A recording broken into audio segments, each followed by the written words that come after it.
ముఖ్యమంత్రి రేవంత్ రెడ్డి మాటలను కాంగ్రెస్ కార్యకర్తలు కూడా నమ్మడం లేదని బీజేపీ తెలంగాణ రాష్ట్ర అధ్యక్షుడు కేంద్ర మంత్రి కిషన్ రెడ్డి అన్నారు.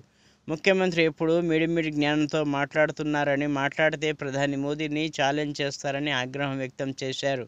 వాళ్ళ నాయకుడికే దిక్కులేదని విమర్శించారు. తమ స్థాయిని ఆలోచించి ప్రధానికి సవాల్ విసరాలని సూచించారు. తమ అజెండాలో లేని అంశాలను కూడా తమపై రుద్దే ప్రయత్నం చేశారని ఆగ్రహం వ్యక్తం చేశారు. మేము వారిలో అబద్ధాలు చెప్పి ఓట్లను అడగలేమన్నారు. తెలంగాణలో పోలింగ్ సమయంలో ముగిసిన అనంతరం ఆయన మీడియాతో మాట్లాడుతూ హైదరాబాద్లో కొంత పోలింగ్ శాతం తగ్గిందన్నారు.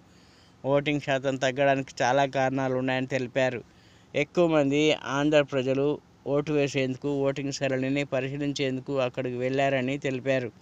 అందుకే హైదరాబాద్లో ఓటింగ్ శాతం తగ్గిందన్నారు.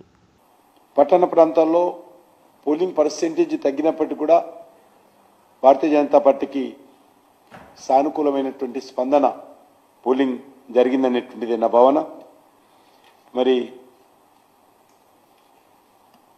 ఎన్నికల్లో భారతీయ జనతా పార్టీ గతంలో చెప్పినట్టు మాకు వస్తున్నటువంటి ఇన్ఫర్మేషన్ ప్రకారము డబుల్ డిజిట్స్ ఏవైతే సీటు గెలుస్తామని చెప్పడం జరిగిందో, లేక మొన్న మా హెచ్ఎం గారు చెప్పినట్టు తప్పకుండా మేము మంచి ఫలితాలను ఈ ఎన్నికల్లో మేము పొందుతామనే విషయాన్ని ఈ సందర్భంగా మనం చేస్తా ఉన్నాం.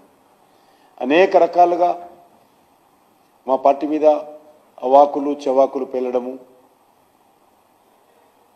తప్పుడు ప్రచారం చేయడము, అనేక పార్లమెంట్ నియోజకవర్గాలు, అది మహబూబ్నగర్లో తీసుకున్నా, సికింద్రాబాద్లో తీసుకున్నా, నిజామాబాద్లో, కరీంనగర్లో ఎక్కడ వెళ్ళినా కూడా ఒక గోబలిస్ ప్రచారము కాంగ్రెస్ పార్టీ, బీఆర్ఎస్ పార్టీ కలిసి చేశారు. కానీ ఆ రెండు పార్టీల కార్యకర్తలను కూడా ఆ పార్టీ నాయకత్వాన్ని కాదని చెప్పి ఈరోజు భారతీయ జనతా పార్టీకి ఆదరించినటువంటి పరిస్థితి అన్ని ప్రాంతాల్లో కనిపిస్తూ ఉంది.